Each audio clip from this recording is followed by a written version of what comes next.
Let me clear this up. And I just talked about free speech and everything, but this is, to me, I think this is a little different than free speech.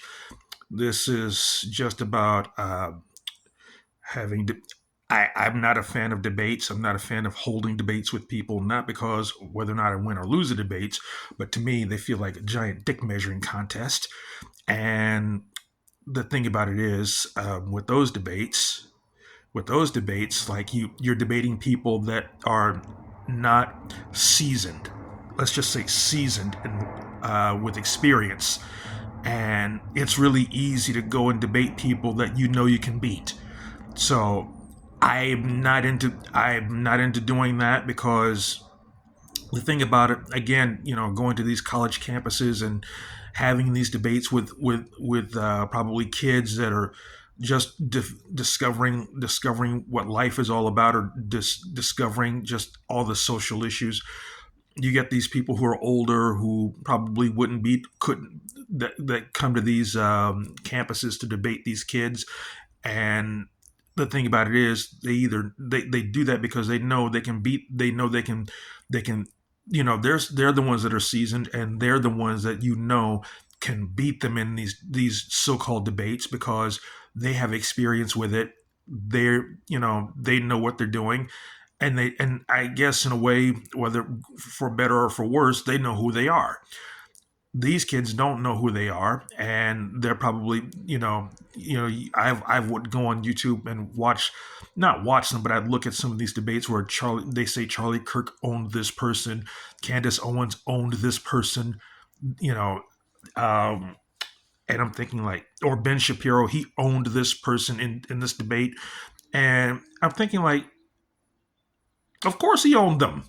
These people don't have any experience. They don't have any life experience, and they damn sure don't know how to. They damn sure don't know have any.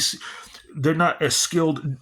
They're not savvy debaters. So of course they're gonna say, "Oh, they owned this person. They owned that person." Yeah, that's real easy to say because that's what they do, and that's what they know how to do.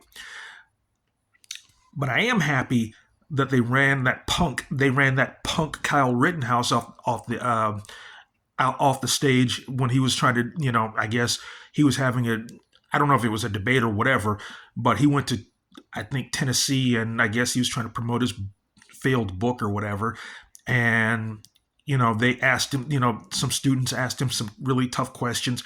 He didn't know how to answer it, and they ran him up out of there, which was great. I loved that. I loved it.